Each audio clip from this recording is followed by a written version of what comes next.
Has the Black Little Mermaid got your Gonda podium in a twist? Has Lady Thor made your hammer feel a little less mighty? Has the bisexual Robin made the boy in you wonder? Has fictional representation of people of color, women, and the LGBTQ community burst your perfect little cis, white, hetero, privileged bubble? Antidepressants, anti-anxiety medications, skunk, truck, skag, chingy, pixies, Fenty, and topping from the bottom. Nothing seems to help. While you're getting your weekly low tea tree oil treatment, you should ask your local thaumaturgist about Woke Away from April Pharmaceuticals. Independent studies show that Woke Away's unique properties dull your brain's ability to give a fat sack of dicks about the midterm elections, soy-based emasculation, long COVID-induced sterility, your multiple alimony payments, that manager's job application at Hardee's just gathering dust, the MCU, that odd lump in your left man-teat, people that use preferred personal pronouns, and much, much more. Side effects may include dancing spleen, tooth particles, earwanks, restless leg syndrome, nostradamus, lang nail, new things on my cock, without a gout, sciatic at the disco, Popeye boils, Kentucky fried chicken pox, weird smell anchor dick, gingery poops, queef curtains, sneaper agents, disrobitussin, echinacea, dragon age abortions, assassin's bleed, Parkinson's masturbation, unfarted, sharts among thieves. If you're ready to touch your promised gland, loosen the chains of manifest chastity, or experience the touch of an actual lover to just be a real man again, before your panties reach maximum twist, detoxify your masculinity, shut your mansplain hole, and woke away. Recorded in front of a live studio audience in Round Rock, Texas, it's the What's Update with Xander IMDb. Season 4, Senior Year.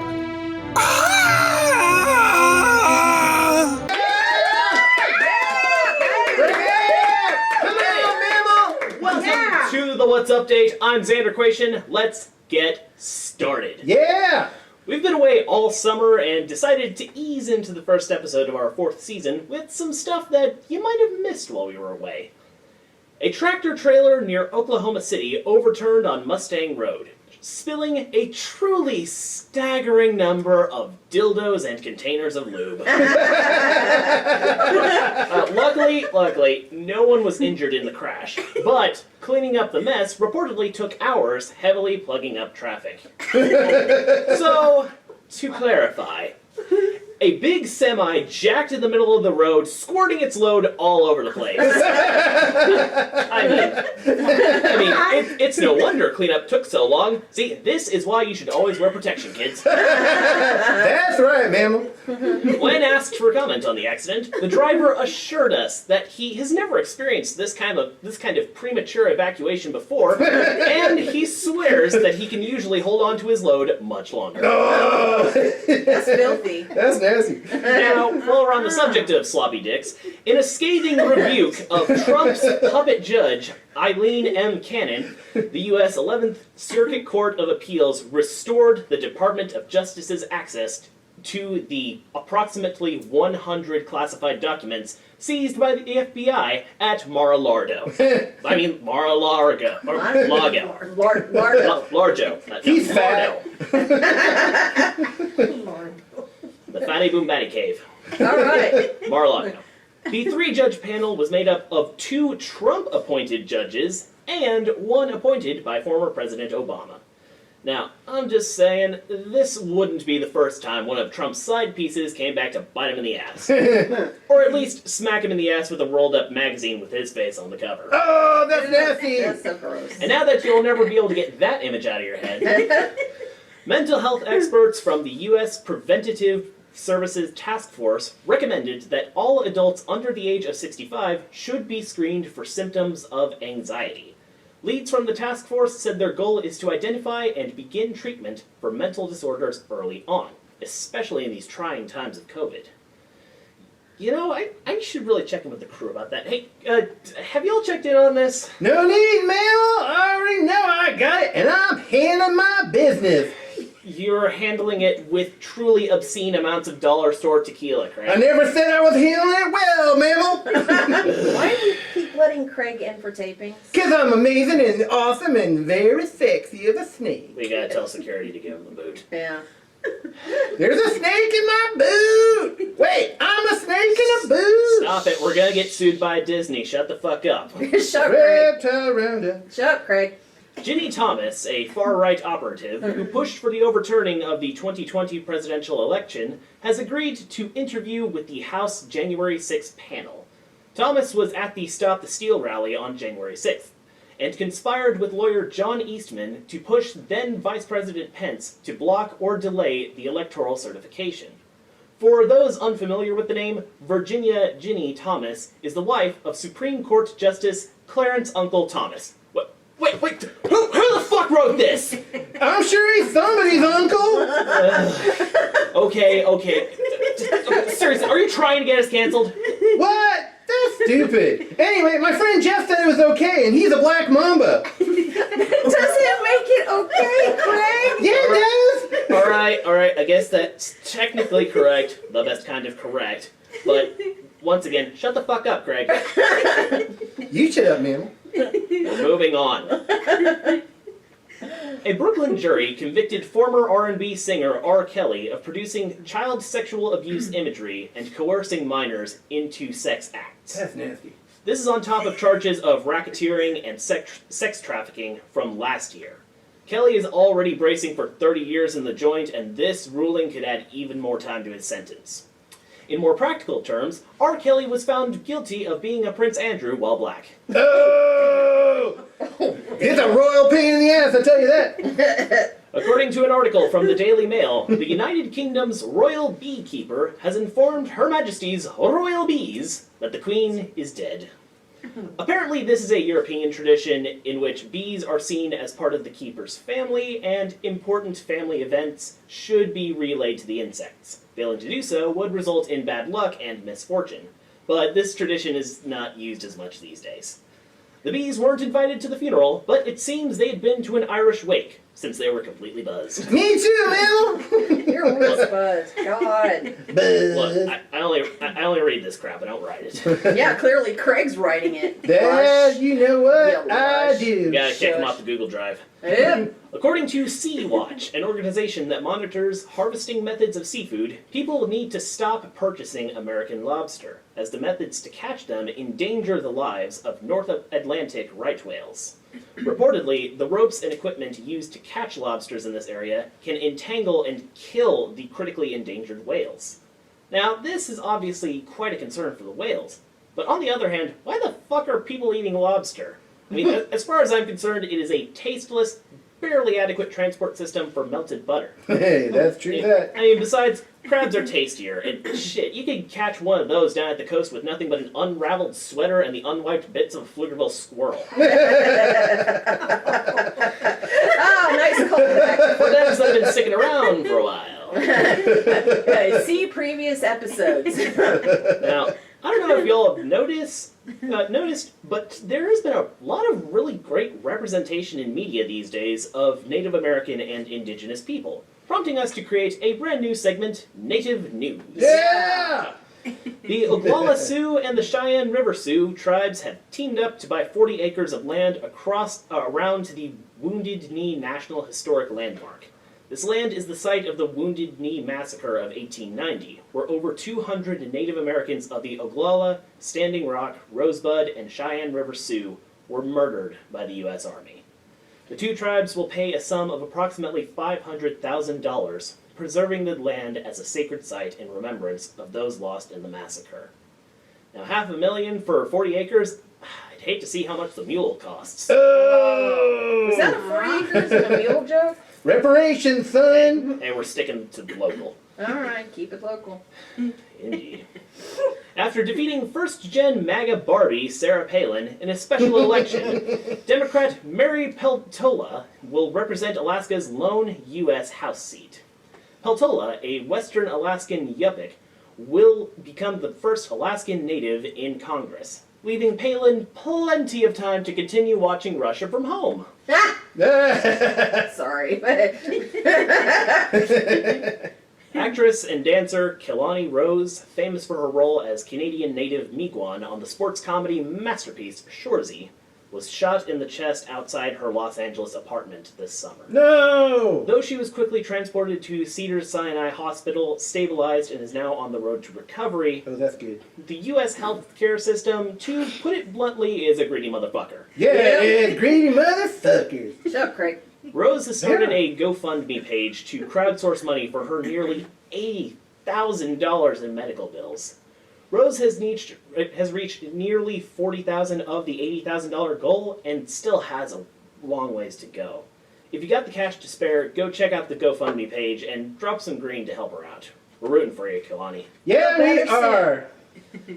Native news. They were here first. You heard it here first. Yeah. We also continue our coverage of Dixie Pixie, living legend, and national treasure, Miss Dolly Parton, in our recurring segment, Dolly Watch. Woo! Yeah, Brett! Golly. Now, as we have discussed ad nauseum, Miss Dolly is probably one of the finest examples of an angel on earth. Her contributions to marginalized and underrepresented people are unparalleled. It should come as no shock to anyone that she is also a great friend to animals, big and small. And me. Nobody's your friend, Craig. Shut up. Dolly Parton would be my friend. She's cool. I think he's probably correct because Dolly's just that cool. Yeah, okay, Yeah. even Dolly would put up with a filthy snake, but, you know. It's unfortunate. In Put it with partnership, that Porter Wagner guy. Shut up, Craig. In partnership with Sports Pet Designs, Miss Dolly has launched a new line of dog apparel and accessories. There are even little doggy cowboy hats and guitar chew toys. Yeah. This product line comes complete with dog shirts, dresses, wigs, and squeak toys. In perfect Parton fashion, a portion of the proceeds will go to Will Be Farms, a rescue organization that provides a home for displaced animals. Miss Dolly said in a statement, quote, "Puppy love was my very first record, and 6 decades later, my love for pets is stronger than ever. Thank you again, Miss Parton, for never failing to be a genuinely decent person. The world needs more people like you." Yeah, they do. Yeah. Stick around, we'll be right back. Yeah!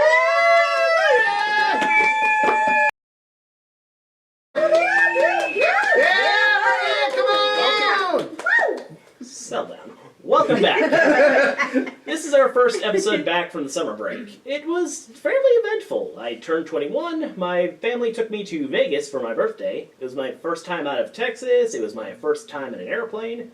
I ordered my first ever legal drink at the bar of a speakeasy in the basement of the old Las Vegas courthouse. Just the legal drinks.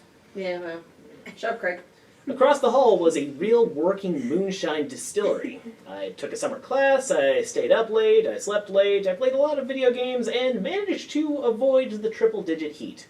Narrowly. Mm-hmm. Like I said, it was a fairly eventful summer. That being said, we're really happy to be back for our 4th season. 4th season? We've been doing this for 4 seasons? All right, the plague-based time dilation field is a bitch. Anyway, we're going to be trying a few new things, and we have some really great guests lined up, so be sure to subscribe so you don't miss anything. But before we get to all of that, we are going to finally cover something we've been putting off since our very first season. 1,000,000 years ago. Somewhere around that time. Yeah. In the before 4 times. Yeah. Shut the fuck up, Craig. Like a sticker burr in your sock, one of the most annoying habits of politicians, pundits, and plain old putzes is how they misrepresent and misuse the words socialism, communism, and fascism. Listening to these asshats endlessly pontificate on the subject is about as enjoyable as voluntarily dunking your snarglies into a pissed-off fire ant mouth. Oh, no. Needless to say, it ain't great. So, here's the thing. Socialism, communism, and fascism are not even remotely the same thing, despite the best efforts of jackasses on TV or the internet to make it so. To make certain our audience is not only the best looking, have you lost weight? You look good. But the best informed, we're going to define each word, give you a little historical context, and explain the obvious differences between the concepts. And out of the beneficence of our inky black hearts, we'll give you the ammo to lay the verbal smackdown on the idiots and assholes in your life that always get it wrong. Yeah. I mean, let's be real for a minute. Thanksgiving is coming up soon, and your Trumpanista red-cap drunk uncle is not getting any smarter on his own. Am I right, ladies and gentlemen? You are right. Testify, brother. Well, not as far as I've been able to tell. So let's kick off with the easiest and actually most palatable one, socialism. The word socialism is rooted in the Latin sociare, which means to combine or to share. Because as we all learned in kindergarten, sharing is caring, kids. I don't share. I don't share my whiskey, that's true. You don't drink whiskey, you drink tequila, stupid. Well, you know, you only ever see my tequila. You drink anything that's in front of you. I should put some kombucha I'd rather have a free bottle in front of me than a prefrontal lobotomy, mammal. I should put some kombucha in front of you. See if you can even taste that. No, that's nasty bacteria crap. Back to So the are point. you. Let's get back to the point. The point. Yeah. Socialism is an economic and political system based on collective, common, or public ownership of the means of production. These ideas have been around since God was a child. Historians have traced elements of socialism as far back as classical Greek philosophers like Plato and Aristotle. Look, I'll make it super simple for y'all. Socialism in a practical context means that fundamental human needs, stuff like shelter, education, utilities, childcare, elder care, and healthcare, are government-aided services. You pay your taxes, that's right, taxes. It's not a dirty word. You pay your taxes, and the government makes sure that everyone has the opportunity to live like a human being, and not like some scabby shelter cat with 3 legs and 1 weepy eye. They help you afford basic housing. If you need food, you get to eat. If you have young kids or old parents, they help you arrange care for them and help you with the cost if you need it. If you get sick, you don't go bankrupt under a pile of medical bills. Like Kalani Road. Yeah! Canadians got that part right. If nothing else, you get to die in a hospital bed. Though hopefully not Kalani Rose. No. Yeah. There are still private companies around, and people are still allowed to make a profit. Hell, there's even the opportunity to be rich. The main point of a socialist society is that everybody is expected to contribute to the collective have a penny, leave a penny, need a penny, take a penny pile. There's no stigma applied to needing and or taking a penny. There is, however, ample social pressure on everyone to contribute according to their means. In this system, we are all expected to be our brother's keepers and vice versa. I mean, if you want to get all Bible-y about it, that nice Jewish fellow, Yeshua bar Joseph, said in Matthew 25:40, "Truly I say unto you, as you have done it for one of the least of these brothers of mine, you have done it for me." Testify, mammal. Heads up to all the red caps out there. Jesus said, don't be a dick. Yeah! It's always the little things. It is. You never know what's going to land. Alright, now next up is communism. You know, the thing that kept Senator Joseph McCarthy rock hard for about 20-ish years. Once again, the little things. Although I might be giving too much information there. Maybe it's a little thing that was the problem. Probably. Yeah. The word communism is rooted in the Latin communis, which means common or universal. It is a socio-political, philosophical, and economic ideology centered around common ownership of the means of production, distribution, and exchange. It calls for equitably allocating products and services to everyone in a society, and it also necessitates the absence of social classes, money, and the state. The concept of a classless, egalitarian society also finds its roots in ancient Greece. Thinkers such as Aristotle, Cicero, Tacitus, and Plato in particular have been discussed as likely communist theorists. The most famous, or really if you prefer infamous, person to explore the idea is a German philosopher named Karl Marx. You've at least heard this dude's name if you were alive from 2009 to 2017. They called Barack Obama a Marxist enough times that I feel like even he wasn't sure about it anymore. Anyway, in conjunction with another German philosopher, Friedrich Engels, Marx wrote the Communist Manifesto, which was published in 1848. This ridiculously short 23-page pamphlet, written originally in German, mind you, gives liberal arts majors something to bludgeon their family with at their first Thanksgiving back from college, and gives red-cap maggots apoplectic fits because manifestos are for school shooters, not commies. Honestly, Oh, honestly, I'm boy. surprised the maggots haven't read it, seeing as how their britches are thoroughly moist over another manifesto written by an eccentric Teutonic facial hair aficionado. That's Hitler! Thank you, Subtle. Alright, let me spark notes this for you. Marx posits that history from the age of feudalism down to 19th century capitalism is destined to be overthrown and replaced by a worker-centric society. The communists, at the forefront of the working class, constitute a section of society that will allegedly accomplish the total abolition of private property. Abolition. Abolition, mammal. Use your words. Well, this concept gets so ridiculous, it's kind of hard to... Yeah, sure. English, brother mammal. Do you speak it? So they call for the total abolition of private property and unequivocally raise the proletariat to the position of the ruling class.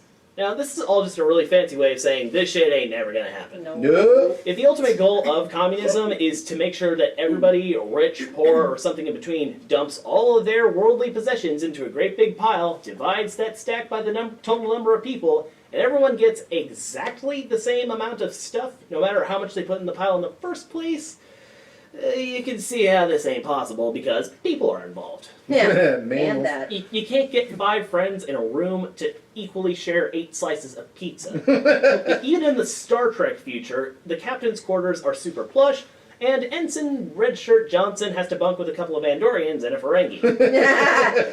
Wait, where was I? Red herrings? Oh yeah, communism. Let's be really clear on this point. There is no such thing as real communism. I mean, North Korea, China, Cuba, the old USSR, not even remotely communist. Authoritarian? Definitely. Raging dick monsters oppressing their people under the guise of communism? You bet your sweet tuchus. But actual Marxist communism cannot... Tuchus, huh? Yeah, it's the butt. People like butts. Getting in some new That's your audience. butthole, is what it Your is. butthole. Glad to have a live audience back. Yeah, it is so nice to have people in the studio. However, actual Marxist communism cannot and will not ever be viable. Mostly because a brain surgeon and a barista shouldn't be rocking the same amount of stuff. No insult at all to baristas, they are doing our Lord Jeeves' work. But the general idea that everyone is entitled to absolute financial equivalence regardless of education, skill, and contribution to society at large is so dumb. So dumb. Last on the list, because it sucks so much, is fascism. Boo, hiss. Yes. Here is where things are about to get a little too uncomfortably real. While some nations have been dabbling in socialism light with sprinkles of old-school capitalism mixed in to keep the so-called job creators happy, fascism is the resurging hot bitch on the block. Now, before I get into the specifics of why we're all soaking in it, let me make sure we all understand academically what fascism really is. Fascism is a far-right, authoritarian, ultranationalist political ideology and movement. It is normally identifiable by the presence of a dictatorial leader, centralized autocracy, extreme militarism, suppression of any opposition, and subordination of individual rights for the perceived greater good The greater good. of the nation and dominant race. Whereas socialism and communism have their roots in ancient Greece, fascism got its start in the early 20th century in Italy. The Italian term fascismo is derived from fascio, meaning a bundle of sticks. The symbolism of the fasces implies strength through unity. A single rod is easily broken, while the bundle is difficult to break. Hey, mammal. What, Craig? You know what's another F word for a bundle of sticks? Craig, don't you fucking dare! You're gonna get us canceled! You mammals are so sensitive. You are. You're gonna feel really sensitive too when I pound your ass into the dirt. That's kind of what that F word has to Wait, no, Never mind. Stop. No. Don't encourage him. It's hard. Anyway, let's get back to the point. You're gonna say that with a hard R? Shut the fuck up, Craig. All right. Anyway, after studying the fascist regimes of Hitler, Mussolini, Franco, Suarto, and Pinochet, political scientist Dr. Lawrence Britt found they all had 14 elements in common. Here are some highlights from this list. Fascist regimes tend to make constant use of patriotic mottos, slogans, symbols, songs, and other paraphernalia.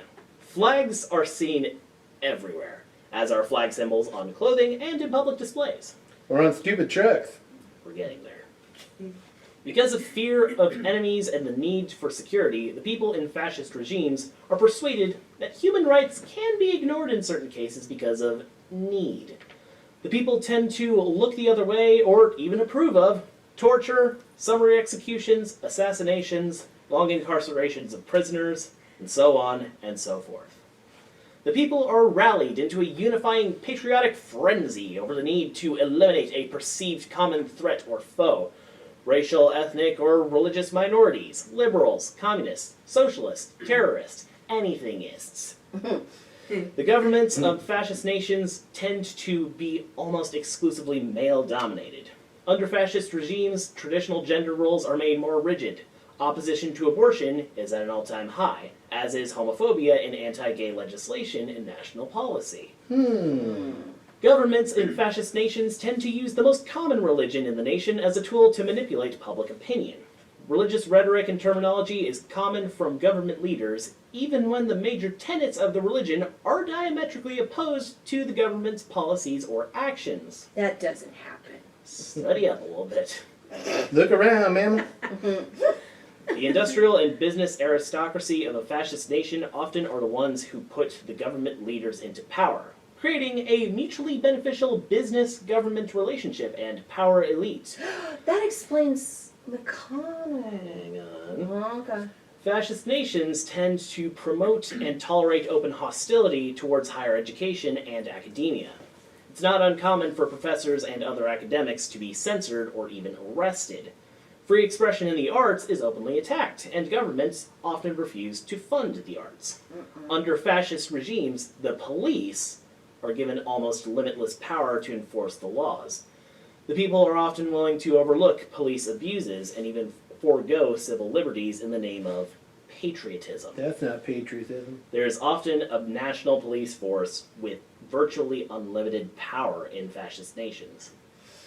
There's more, but I feel like y'all get the point.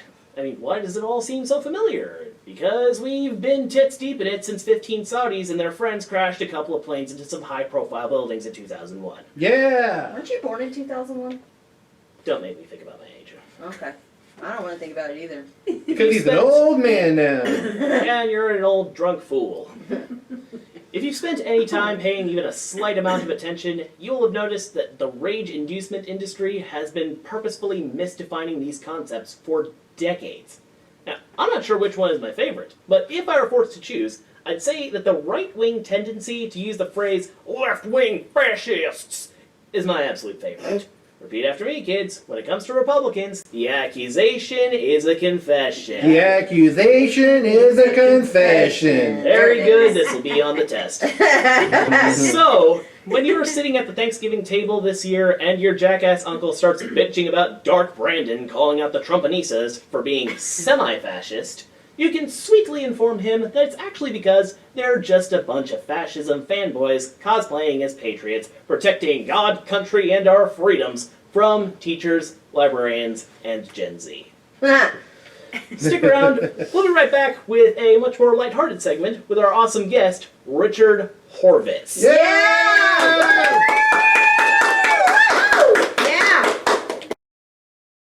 Welcome back. Let's hop right in with our 3 standard questions. Who you, what's do, and why?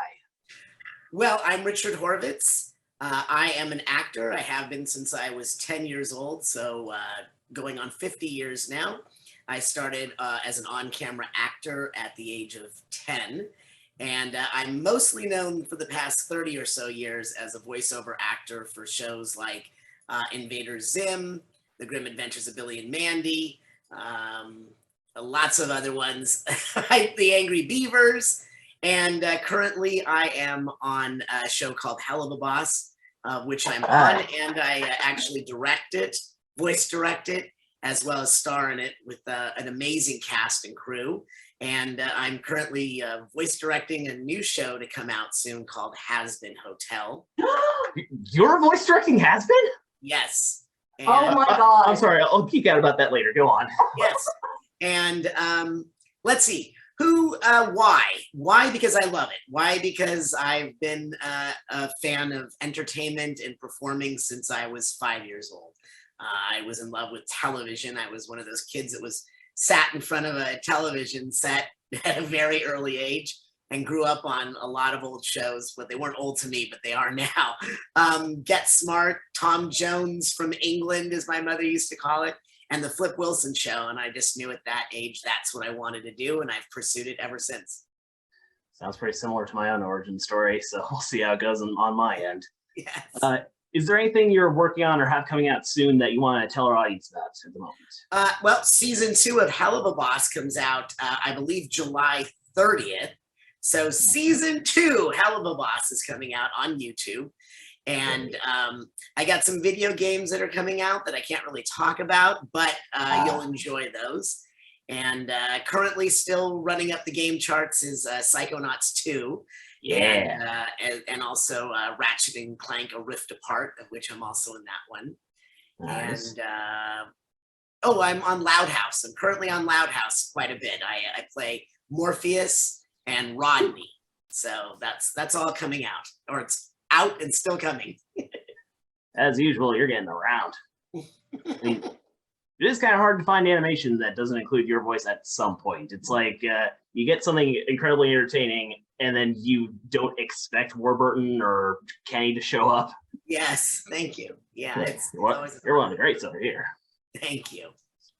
All right. So, like you said, you started out pretty early as a kid doing commercials and modeling and entertainment. So, did you always know you wanted to be a performer, or what was the exact moment where this is the one? I just always knew that I wanted to be on TV. That's what I really wanted to do. I wanted to, because when you're a kid, you think the worlds really exist. Like on the show Get Smart, you really thought that Max and 99 were married. So I always wanted to kind of disappear into those shows. But when as I did a lot of TV when I was young, I started out as a hand model for a toy company back in the days of Star Wars, and it was knockoff Star Wars toys. And one was called Kent and his Cosmic Cruiser, and it was my hands with a close-up of the kid playing with the toy. Cool. Yeah, that was fun.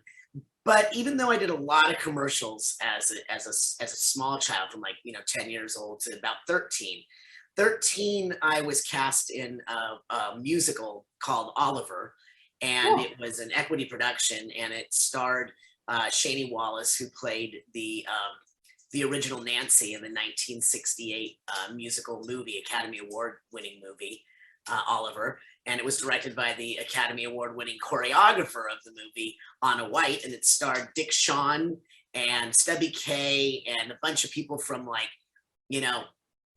parents' era. But if you're fans of those things, look them up, you'll know them. If you ever saw the original Guys and Dolls with Frank Sinatra and Marlon Brando, Stubby K played nicely in Guys and Dolls. So I knew very young that that's what I wanted to do.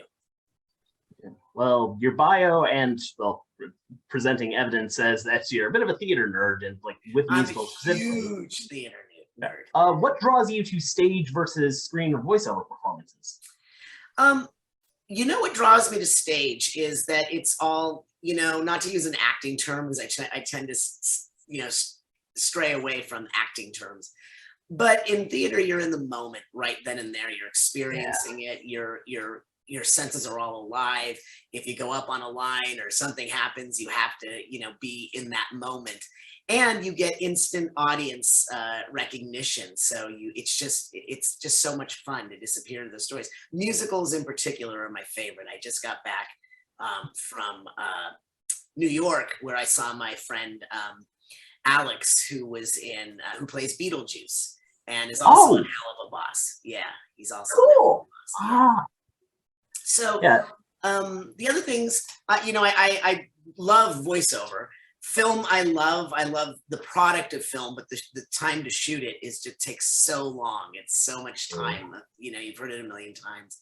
It's a lot of sit around and wait. But theater, you're active and you're moving. So that's probably why I love theater so much. If something goes wrong, you just got to roll with it. It's like scripted improv. You have to roll with the punches, but also you kind of have something to do. Yes, exactly. It's always good to like once you get in the zone on stage, you stay in the zone because Yeah. And the funny thing about theater is that, you know, you could have a cold or something and you feel horrible and you know you have to go out and perform, and then you go out there, and the minute you go out there, boom, you're on, you're playing, and then you come off stage like, oh my God, that was great. And because, oh, you couldn't even tell you had a cold. And then you're like, oh yeah, I forgot I had a cold. It's just we're running on show health 99% of the time over here. exactly. It's just like, all right, and cut, we got it. Cool. Get knocked down. Yes. Just Well, pause the song there. theater in the time of COVID is been really challenging because when it first hit, when we were all like, you know, on lockdown, we could only do like Zoom readings of plays. Yeah. Just not the same. And now luckily we're able to go back to the theater, which has been very nice. Yeah. I have seen plenty of creative ways that people have like tried to deal with such performances during the pandemic. But how did you go about certain parts of your career during this whole thing? So I was very fortunate because I have a home studio. I built my office, which I'm in now, and I also have a studio that's part of my office off to the right here. And I built that 20 some odd years ago because many people don't know, but I went to record engineering school when I was young. And back then it was to record albums. I wanted to record albums. It was just kind of the transition between albums and digital. And so when I built this office, I said, I'm going to put a recording studio in here, which I did. And luckily I was all ready to start recording when we started recording from home, because all of us are still recording from home for the most part.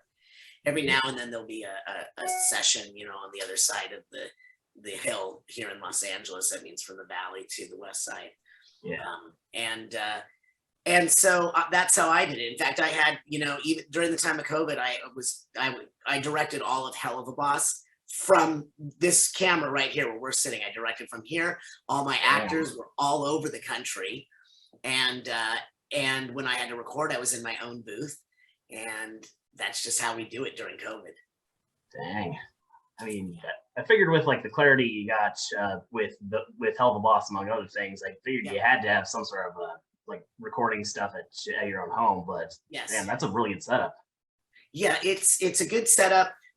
Basically, there's not to do a commercial, but Source Connect is what I use, and I love Source Connect. It's, you know, basically. Even though I built a studio, I have processors and everything that I have a mixing board, and I go through, you know, I could add compression if I wanted, or gate or whatever, but we don't, because Source Connect gives us a clean feed. And so if it was processed in any way, Nickelodeon or the other companies I record for wouldn't be able to change my record settings, because they would have been processed through my own processor. So Source Connect allows you to just record the raw dry tracks, and that makes it feel like all of us are in the same room and on the same kind of microphone, which is amazing to me. Maybe we should invest in that, because I got a lot of respect for anybody who can work with audio, because it is the biggest pain in the ass of this entire process. Except for lighting. Well, lighting is always a problem, but well, believe it or not, audio has come so far, because back in the days when I was studying engineering, you had to do, you know, patching, which is forever. It's like if you ever look behind where your TVs and everything, you see that spaghetti of wires. That's what patching is, and you got to patch, you know, left to out, in, out, and you got to always keep track of where your signal's going, and that was the most difficult thing ever. Now everything's a plug-in. Recording audio like you're defusing a bomb. Yes, exactly. So now everything is a plug-in on your workstation. So like I use Pro Tools, and Pro Tools has a plug-in for every single processor you need.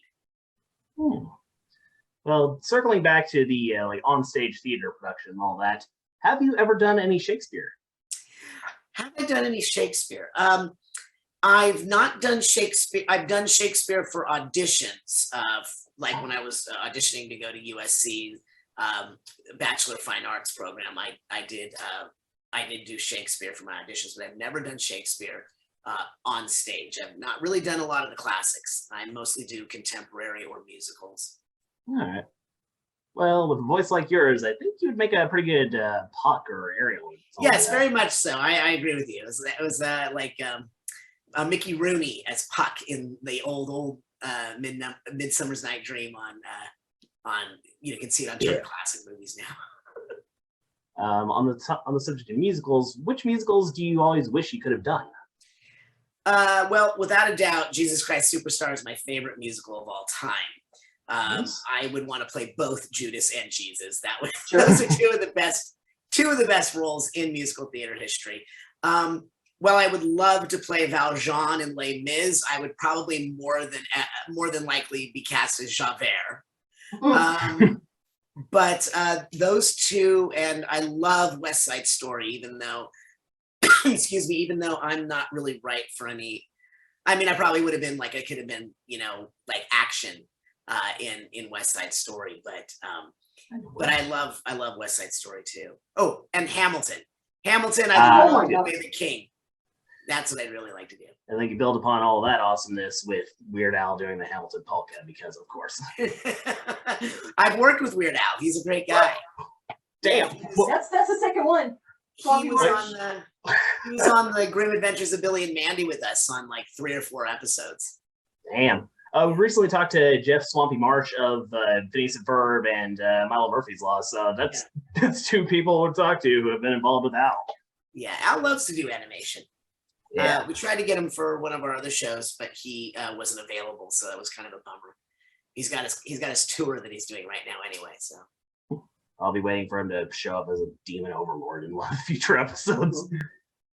Yeah, I don't think he will, but I mean, hey, if Norman Reedus got on the show, that's on it. Yeah. We've had a lot of really good guest stars on the show. Yeah. But I promised myself I'd circle back around to that towards the end of the interview. I'll try not to nerd out too much on it. So you went to UCLA. Did you mentioned something about audio engineering? Did you major or minor at all in theater or performance? So I was a theater arts major, and back then it was kind of the days when classes were not readily available because it really started to get overpopulated. So 4 years of education turned into 5 years. You were like, for 5 years. But I majored in theater arts, and they were designed to get you in and out in 4 years. I, however, only made it very briefly. I dropped out of UCLA because I started working on a television series back in the mid 80s called Safe at Home. And it was on Ted Turner's superstation, WTBS, now just TBS. But it was on WTBS, and we did 105 episodes in 3 years, which is like a ridiculous workload. But it was huge. But I always thought that I would go back to UCLA because all I did was I say I dropped out. I really didn't. I took a leave of absence and then planned on coming back. But then after I did Safe at Home, I started going into film work, and I did a movie called Summer School with Mark Harmon and Kirstie Alley, directed by Carl Reiner. And from there, yeah, thank you. And from there, I did another number of movies. I did a lot of teen films in the '80s. One called How I Got into College. Also, Tom Kenny was in that. And we didn't even know each other until later in the '90s when we met Nickelodeon. But so I just kept going further and further away from college.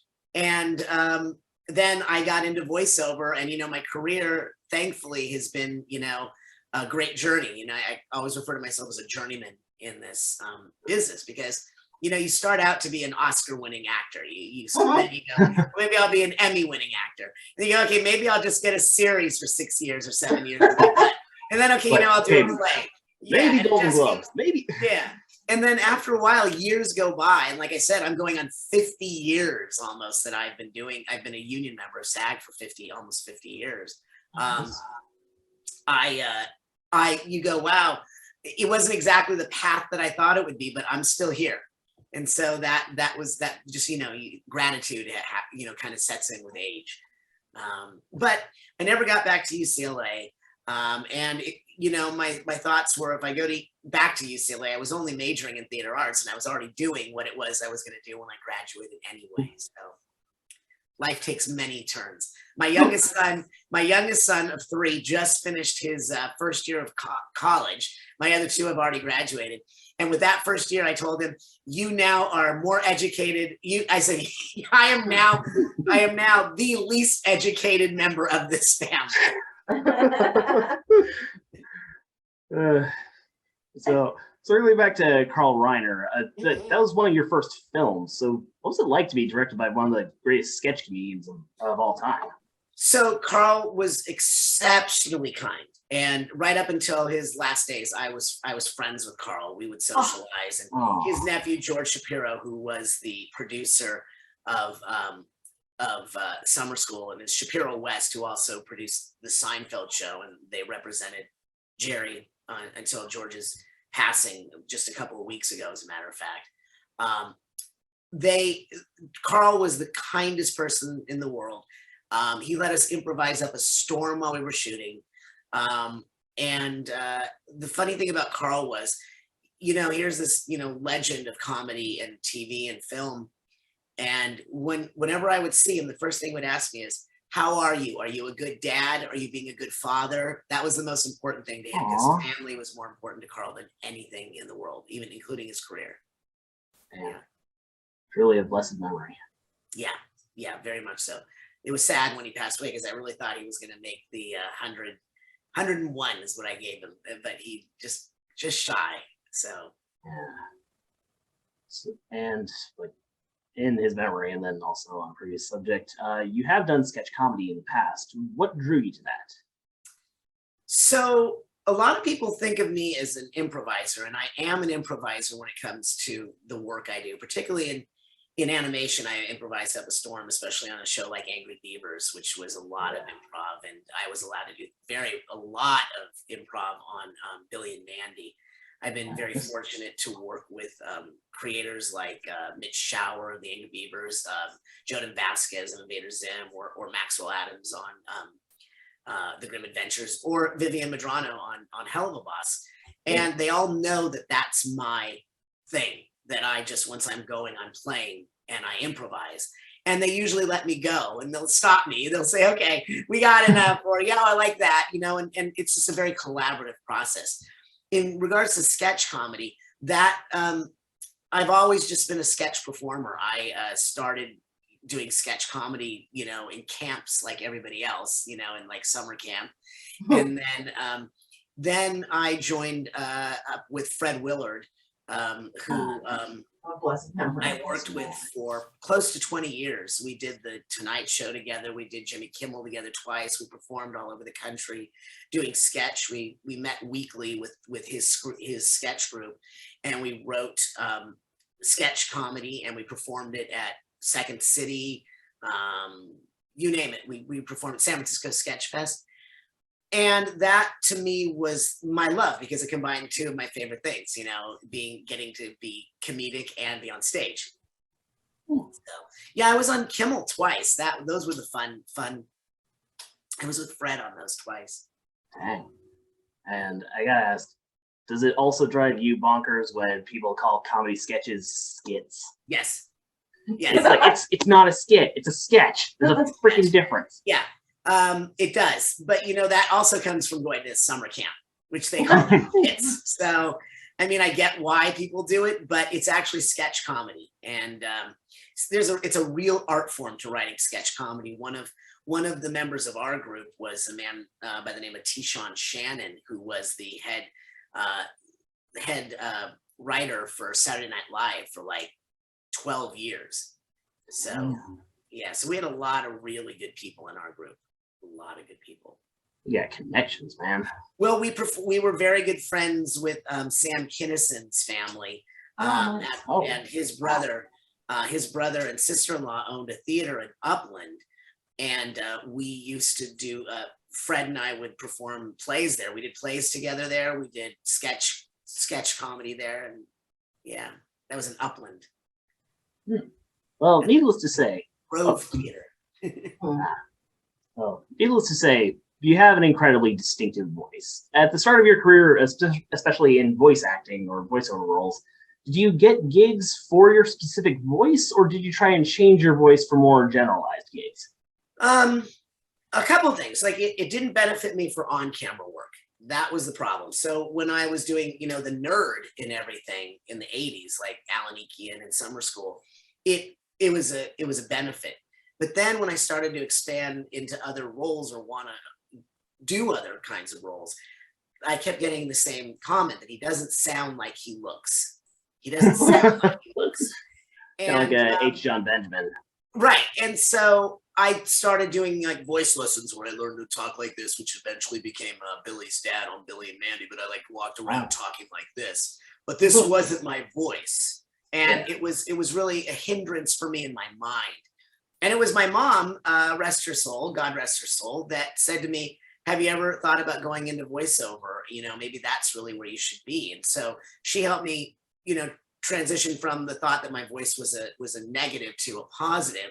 And, you know, when I discovered voiceover, it was like, you know, the ugly duckling coming home to roost. In regards to the roles I do, I have I coach and teach voiceover. And one of the things I always teach people is that it's not about the voice. It's not how many voices you can do. It's how many secondary realities you can enter. Like, how do you play, excuse me, in these stories? And so the thought I had when I got into voiceover was, you know, I go to see Robert De Niro in a movie, and you could argue that Robert De Niro is the same as in, you know, Goodfellas as he is in Casino, as he is in The Irishman. And yet we follow him into these stories. And it's because he gets out of the way of the story, which is what I try to do. I try to enhance the story, but I always remember it's not my job to drive the story. It's my job to let the story drive me. I'm merely a vessel through which the words pass, but the words have to be informed. So thereby, you could argue that Zim and Chaos from Skylanders sound similar. But even so, they've got different wants in different locations and different settings with different people. And so you follow me into that story. So some kids that grew up watching Zim know me as Zim. Others that see Zim that are like, you know, now in their teens go, oh, that's Chaos. So I never let my voice after the on-camera situation. I still do on-camera work. Most people don't realize I was the green grapes in the Fruit of the Loom commercials for about 5 I knew that. Yes. I knew that. I was in grapes. I still do. I did Crazy Stupid Love. I was in Crazy Stupid. I was in The Informant. I played Matt Damon's attorney along with Tony Hale. So I still do on-camera work. But I think age has helped me settle down like my anxiety about how I sound, look, or move on film anymore. You know. Plus, your voice is one of the most iconic in the business. Well, thank you. Thank you. You're very kind. It's very kind. Honestly, this is kind of a dream come true for me. I still don't know how we get really good guests like this, but this kind of blew my socks off. I liked your letter. I liked your email. My agent forwarded me your email, and I liked it. So it was kind of a Hail Mary. Yeah, I did. So you mentioned teaching voice acting. How did that come about in the first place? So a lot of people asked me, how do you get into voiceover? How do you do all this thing?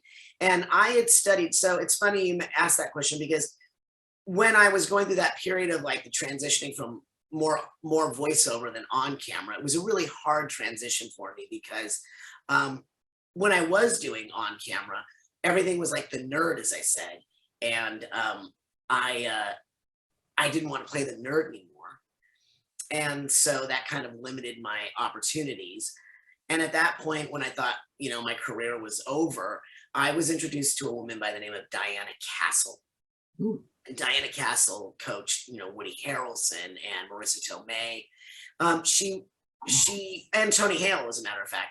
And she changed my life and the way I approach my career and the way I look at things. I make story more important than success.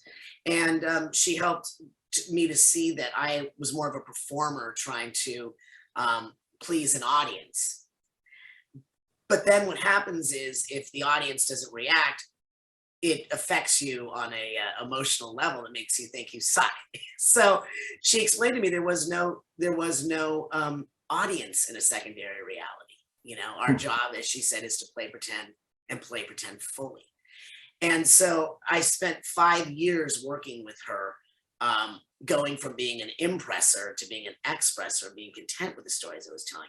And based on my time with her, I thought to myself, I really liked the way she approached things, and it changed my life. And that's when I decided to come up with my own kind of style based on the teachings of Diana Castle.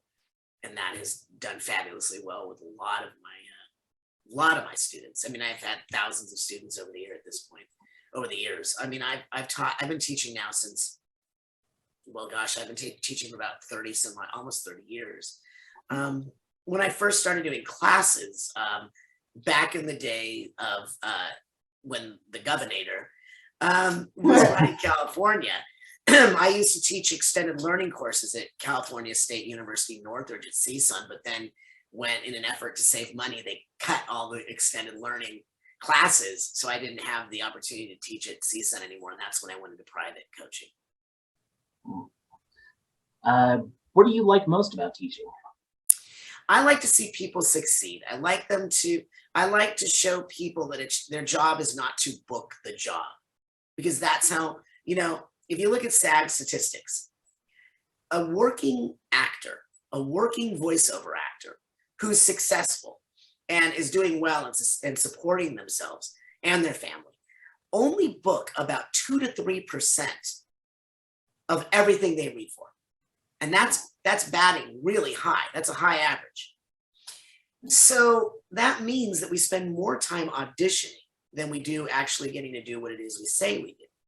And it occurred to me that that means if you go into the booth by yourself with your script and your light and your Pro Tools and all that stuff, that 97 to 98% of the time, you were trying to impress people that you were never going to see, hear, meet, or know. And that was no form of artistry for me. And I wanted to share that with other people that don't try to be like everyone else. Approach it, because you couldn't argue that I'm unique in the way I approach things. Yeah. Some people will say, oh, he's over the top. Maybe so. However, I just never stopped being who I am. I stopped trying to please everyone. Because if, there are people, let me put it this way, there are people who are animated by nature. You hear me talk and immediately I'm a character to you. It is, whether I'm being serious or not, you're hearing Zim or Daggett or someone, Or Raz or Moxie. Or Raz, oh, one of my favorites, yes, Raz. Raz I love because I don't have to yell in that game.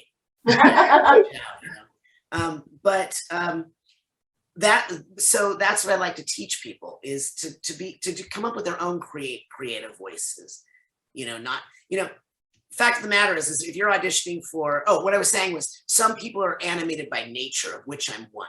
Robin Williams was animated by nature. Jim Carrey is animated by nature. Jason Alexander, Michael Richards. All these people are animated by nature, and they never stop doing what it is they do to try and fit in with everyone else that's out there. And so I just never stopped approaching things the way I've always approached them since I was a kid, and it served me well. Not to butcher a metaphor, but it's less about like the gig, it's more about finding your own unique voice. Yeah, because most people, they'll get an audition for like the soldier A or soldier B in a game or something, and they'll go like, "Get down, incoming!" And I always say to them, well, let me ask you something. If we were to go to war tomorrow, would you suddenly start talking like this? Because the assumption is that all soldiers talk that way, that they're all jarheads, but they're not. If I were in the army in a war, I wouldn't start walking around talking like this. But people forget that. They think they have to create something so outside of themselves to be entertaining or to be hireable. It's not true. Not true at all. That's very wise. Circling back around to earlier topics, how does voice acting or voiceover roles for animation compare to voiceovers for video games? Oh, they're very different. I approach the way I work the same, the way I approach story, but the difference is in video games, you rarely get the whole script because the script is being written as the platforms are being developed. So you're getting different parts of the script at all time. So the difference is with like animation, you're recording with the other actors most of the time, even if we're on Zoom together, which we have been for the last couple of years because of COVID. We're relating to them. We're like doing a show together. So we're playing off each other. But in video games, you know, they'll say, oh, you've got 100 lines. Oh, great. But that means an ABC take for every line. So that 100 lines is now 300 lines. And so you sometimes have to get the context from the director, like what's happening in the scene where I say this. So it's a much different process, much different. In fact, most of Psychonauts 2, I recorded right here in my booth, and the actual recording that I did in my booth is the one that was used in the game. Oh wow! Damn. Yeah. So. I still need to get my hands on that game. It's such a great game. So good. Yeah, I love the original Psychonauts with all of my heart. Yeah, and Psychonauts 2 is so beautiful. And you know, we did the original Psychonauts. You know, people are saying 16 years ago, but it was really actually almost 20 years ago by the time when we started to when it came out. And everybody sounds exactly as they did, you know, almost 20 years ago, which is nice. Didn't really miss a beat in it. Yeah. So how did it feel to get back into that world, or into the headspace, puns intended, of Raz? It was pretty easy. I'm very lucky that I have people directing me like Chris Brown, who is probably one of my favorite people in the world, and Tim Schafer, the creator, right there with me as we laugh a lot of the time and we talk and then we go to work and then we laugh some more and we go to work. And so it was not hard at all. And especially under Chris's direction, it was really easy, really easy. Yeah. You were involved with a lot of Double Fine productions even after the first Psychonauts, right? Yeah, that's what's great about both Chris and Tim, is that Tim is pretty loyal. I was in Brutal Legend with Jack Black, and Jack Black was on Psychonauts 2. And the way that came about is that Jack Black was a huge fan of Psychonauts 1 and had his people contact him and say, I don't care what it takes, I just want to do a voice on Psychonauts thing. And so he ended up being on Psychonauts 2 and writing the music for that one song that was amazing. Yes. I don't know if you saw it. But Tim's very loyal. I mean, we love working together. We love laughing, and, you know, we just have a lot in common. And I'm very fortunate that I'm friends with all of the creators of most of the shows that I do. All right. Going off of that, you also voiced a lot of background characters and one particularly irritating antagonist for the Ratchet and Clank series. How did that gig come about? That's a funny story. Which are you talking about, Stuart Zergo? Yes, I have to applaud your performance. Like, you did a really good job of making me want to drop kick this little shit across the damn galaxy. Stuart Zergo. Yeah, well, outdated internet lingo. Yes. It's funny. I'll tell you exactly how it came to be. Years ago, I was cast to do another video game for Insomniac Games, and several years prior to that booking, my first son, who's now 25 years old, he wanted to play video games. And back then you had to go to stores to buy video games, right? Yeah. And so I walked into a video game store and I said, I have a 7-year-old kid. I want a game that is appropriate for his age. And so there were two. The first was Ratchet and Clank, and the second was Jak and Daxter. Two of the foundations of my childhood. That and Sly Cooper. Exactly. Sly Cooper. I think I did a Sly Cooper game too, a couple of them. But the Ratchet and Clank one is, I was then hired to do a video game, and I didn't know that Insomniac even did Ratchet and Clank. And I walk in there and I see this big poster of Ratchet. Of Clank. And if you look closer, you realize it's a mosaic of all the characters and the weapons in the game that they put together to make this Clank poster. And I said, oh my God, you do Ratchet and Clank, oh yeah, that's our flagship game. Like, oh my god, I'm a huge fan of the game. Oh really? What do you like about it? I proceeded to tell them every single level that I liked, every single level I didn't, every weapon that I liked, and every one I hated. And they go, "Wow, you really do play the game." I said, I played the game over and over and over again. From that point on, they put me in every Ratchet and Clank game after that because they knew I was such a huge fan. And not only that, when my son was 15, the 7-year-old that was now 15, he was brought in to be a tester for one of their games. Oh, that's cool. And that was how I got involved with Insomniac, who's always been very good to me. I just love the game. I actually play the game. You know, I play the games that, most of the ones I voice are games that I play. I'm a platform person, even though I do a lot of World of Warcraft and Hearthstone and those, which I love those games. I really don't play online. I'm more of a story mode platform person. That's the same. Yeah. But, okay, a couple questions for that regard, because usually I get acting guests started on Shakespeare, so I think this is gonna be the one. Favorite Ratchet and Clank game? Well, I've got two. I love Going Commando and Up Your Arsenal. Hell yeah. Well, for me, it's between Going Commando, Up Your Arsenal, and Deadlocked. Deadlocked. Okay. Well, like there's one that my son absolutely loved that I just it was too much Clank work, which was Crack in Time. Yeah. And that was just too much having to do Clank stuff. I like Ratchet. Like I love Clank, but Ratchet is the one that I like, just like in Jak and Daxter. It's funny, like in Jak and Daxter, Daxter doesn't have separate mini games. It's only all just like little bits where you like platform in like Jak 3, and then you have the damn Pac-Man mini game in Jak 3. Yeah, well, I got off the Jak and Daxter bandwagon after I couldn't fly those damn ships in Jak and Daxter 2. I couldn't do it. It was just really frustrating me, and I hate getting frustrated with a video game. So I think Jak 2's basic definition is frustrating. Because dear God, especially some of the later missions. But favorite Ratchet and Clank weapon? Well, the Rhino, of course, because the Rhino, it just takes so long to get the Rhino in the original game. Yeah. Without the use of the infinite bolt glitch. Well, the bolt glitch is on the hoverboard race. I got that down packed. You know, I get up on the which method do you use? Which method do you use to get in there? Do you use the decoy glove or do you use the hologuise trick?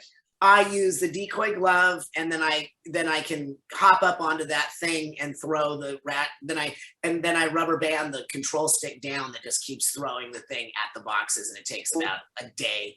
And then I have enough bolts to get the Rhino. I actually know of an easier method. Okay. At the very least, in the original copy of the game, like on PS2, if you use the hologuise as you're walking up to start the race, when you start the race, it'll be glitched out, and then you can... Yes, that is right. I do use the hologuise. Yes, that's exactly how I do it. But then for the remaster, they fixed that, and then also broke everything else because they spent about 5 minutes on it. I'm also in the remaster. I'm the guy selling. Yeah, you got to find me in the remaster. But yeah, I have a pretty good role in that one. Excellent. Yeah. Yeah, but usually I use that trick, and then an easier way to do it is like you don't even need to use the wrench or anything. You just use the taunter. The taunter is, I like that. But like if you crouch to hold yourself in place underneath the tower of boxes. Yes, you're right. You're absolutely right. It's been so long since I've actually done the glitch. I do use the taunter because it just keeps breaking all the boxes. That's what I do. You're absolutely right. I'm not throwing. And then you just put something. Then you just put something heavy on the controller and give it a day or so. I totally forgot that. Yeah, it's the. And then also just pray to God that the PlayStation doesn't overheat or anything, and you lose all the progress. Because if that happens, you can't do it again. I used to have a PlayStation that would just overheat, and I took it to a guy that could fix it for like about 10 minutes, and finally I had to get rid of it, and it just broke my heart. Because you can't play a lot of the PlayStation 2 games on any of the new consoles, which drives me crazy, but you can download via Steam some of them and play them on the if you like there's an app on PlayStation 5 or something that allows you to play these things. I don't know how it works. They recently updated it, and like they had Ratchet, Jak, and Sly, but then for some damn reason they took all the Sly games off. And I was pissed. I don't know. That's another one I did this past year that was also a lot of fun was was Lonnie Lowly in Crash Bandicoot. Oh, cool. Yeah, I was one of the masks in that Oh, one. yeah. Yeah. Wait, were you the one in the trailer where they're just like, how many times have you beaten this Yes. clown? 3? Yes, that's me. Felt like more. Yeah, it felt like more. That's me. Yeah. I love that line mostly because they just acknowledged, look, guys, we know the games, Yes. these games are kind of crap, but they're not canon anymore. Right. Right. Oh, don't get me started on canon, because I could spend an hour talking about my dismay with Star Wars. Oh. We'll stay away from that subject. I've talked about it a million times. But I do But- not like any of the new Star Wars. Yeah. Well, I'll just steer back to like one more video game question. So the Destroy All Humans franchise seems to be making a comeback with up-res versions of the original games. Were you called in to record new lines for Pox? I was on the first Destroy All Humans that came out, I think last year. It's Black Forest Games did it, Yeah. and so they brought me in because they had a level that we recorded way back when, but things had changed, and they didn't include it in the new release. And I mean in the old release, and now they're putting it in the new. They put it in the new release, and so they brought me in to do a bunch of new lines, and that was fun. I think the second one is coming out, but they're just remastering it. There's no new lines that I know of or new levels in it. One of the things that always kept it entertaining was just Pox talking shit at you the whole time. Yeah, well, there's one of my favorite lines is focus, crypto. There'll be time for probing later. Well, that was surreal. Yeah, really. Oh my God. Like, what do you mean, Poxy? I'm about to get this cow. Focus, crypto. Jeez, Pox, my head's still spinning. What are all these KGB guys after me for? Yeah, I mean, the re-release got really nice reviews, which was nice to see, and the new levels got nice. I mean, I think that there's certain games that I think they should do more of. I think they should do more. I mean, a lot of the games that I do, I think would make great television series. Like Skylanders was a television series on Netflix, but Psychonauts would make an amazing television. Yeah. As would Destroy All Humans, because it's so kitschy and so 1950s-esque. I think it would be a lot of fun. Yeah. They don't ask me. Yeah. But also then you got track records for video games and movies. So I think people will be kind of nervous about that. Yeah, exactly. So getting like off of the video game part. Yes. Over your career in voice performances, you've worked with a lot of different people. Are there any actors or directors that you just absolutely love working with? Yeah, I love working with a lot of voice directors. Like I love Chris Brown, which I said, Donna Grillo, Chris Zimmerman. They're amongst my favorite people in the world. As far as he was on Ratchet too, right? Who? Chris Zimmerman. Chris Zimmerman, it's a she. Sorry. Yeah, it's all right. She directed the last Rift Apart. Oh, nice. Yeah, she directed that. But she also directed Billy and Mandy. So that's and then Donna Grillo was responsible for she directed Angry Beavers, and she was responsible for me being on Invader Zim, along with another one that called Squirrel Boy with Pamela Adlon and Kurtwood Smith, that was created by Everett Peck, who did Duckman, who sadly just passed away. That's cool. I slightly remember that. Yeah. But the people I work with, like people always ask me about celebrities. I worked with Sheena Easton. She was great. Michael York was amazing. Oh, wow. Eric Idle was great. Artie Johnson. I mean, I could go on and on with like the celebrities. Weird Al was great. My favorite that I got to work with, which I fanboyed like there was no tomorrow over, was Billy Hayes, who played Witchy Poo in HR Puffin stuff. No way. Damn. Yeah, That's so cool. Yeah, I was like a fanboy, just going, "Oh my God, I love you so much," And I did like Charles Nelson Riley, who played Hoodoo, and hello, Weenie, and she laughed, and it was just so much fun. like I said, I worked a lot with Fred Willard. Like on my shows, they would always bring Fred on my shows because they knew that we were friends and we worked together well. As far as creators, you know, I could go on and on about the people I've been fortunate enough to work with. Like I said, Tim Schafer, Mitch Schauer, Jonan Vasquez, Vivian Medrano currently, Maxwell Adams. So they were all just really good people, very kind to me. And you don't have to name names here, but are there any that you would just rather not work with again? Yes. There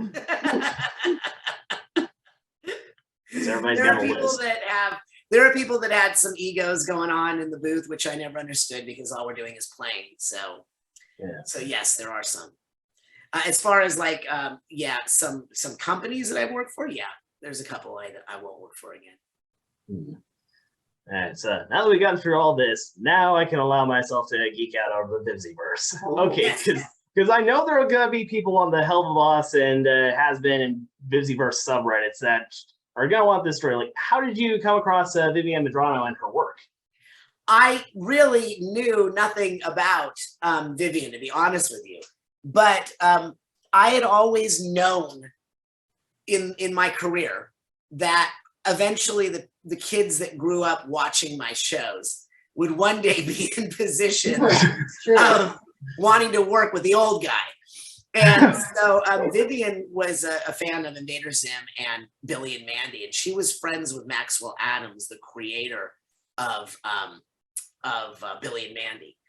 And she said that she had this character she always wanted me to voice, but she had no way of getting to me. And Maxwell says, well, I can get to him. But it was Kellen Goff, who was my student. Oh, he was a student? He was a student of mine, yeah. He sent me a private message on Facebook one day and said, hey, there's this woman, Vivian Medrano, has got this huge following on YouTube, and she's got this show and she really wants you to do it. And, you know, I didn't really know about it. And, you know, in those cases, I said, well, send her to my agent. You know, I gave him my agency information. And the beautiful part about it is that my agent and I said, I can't do it unless it's union. And out of Vivian's own pocket, she paid for the whole show to go union. So wow. It's all union, and it's YouTube, which is amazing. It's all union actors, and she did the right thing. And it was really, really just, she's like one amazing talent. There is a lot of production going into like Hell of a Boss in general. I mean, I know there's been like some hiccups in the past few months or something. Yeah, there's been a hiccup with our final episode of season 1, which, you know, I can't really get into, but it has to do with a lot of just a lot of ridiculous stuff that's out of Vivian's control. But we are going to go ahead and start releasing the episodes for season 2, which people are going to absolutely love. If you love season 1, you're just going to absolutely love season 2. And that's coming up the 30th, I believe, is when we're going to release the first one. Nice. Well, this episode's probably going to be out a little bit later than that. Great. So I hope you liked the first episode of season 2. Let's hear in the future. Be sure to put a comment down there. What did you think of season 2, episode 1 of Hell of a Boss? Yeah, we've actually been trying like since the beginning of this show to try and get an interview with Vivzie, because like once we had to go remote and had to do Zoom anyway, we were like, well, I mean, really, we could just send it out there and see who wants to take a chance. You know, so Vivian, you know, Vivian is just ridiculously slammed to the max, because it takes a lot. You know, she's running 2 crews at once and doing 2 shows, which is amazing. You know, she's doing Hell of a Boss and Has Been. So we finally finished recording for all of them. For all of it, the recording's done for what we've done thus far. She and I went to New York 2 weeks ago to meet a lot of the Broadway stars who are the stars of Hell of a Boss and Has Been. So, wow. Yeah. Well, then, we're talking Tony Award winners. Nice. Well, then, as if we didn't already have a lot to look forward to, this sounds like it's going to be really cool. I've seen what they've done so far on Has Been, and I sat there, mouth agape, just going, "Oh my God, this is better than anything I've ever seen on network, ever, Holy ever." It's amazing. Borrow a phrase, oh crumbs. Oh crumbs, oh crumbs. Okay, and on this topic, like before we leave this topic and go to like the final questions I got, Yes. I need your absolute candor and honesty on this because this has been a question that's been running around my mind for a long time now. I'll do what I can. I don't want you to break any NDAs or anything, but just like this is a really important question. Yeah.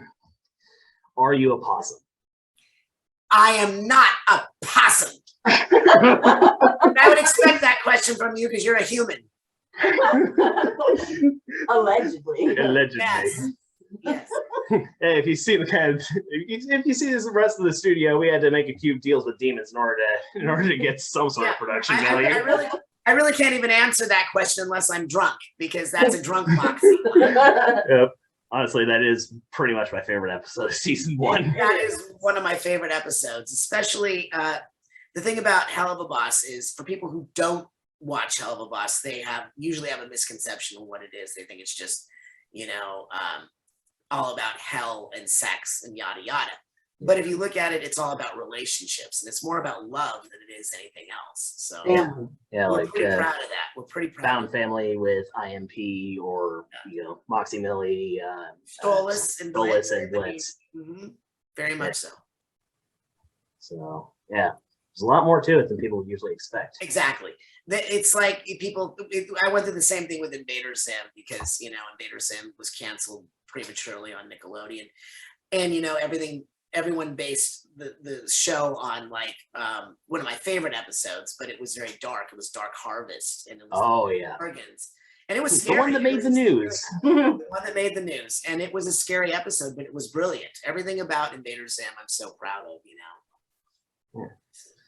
So you're the first guest for our 4th season, so you get to be kind of the guinea pig test subject for the 2 big questions that we'll be asking all the guests this season. Okay. So, what characteristic in general do you despise most in others?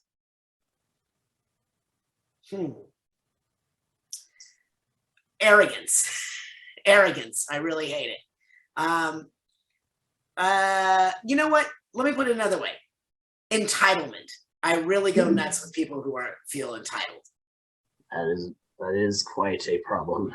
Yeah. And then probably the more difficult question, what characteristic do you despise most in yourself?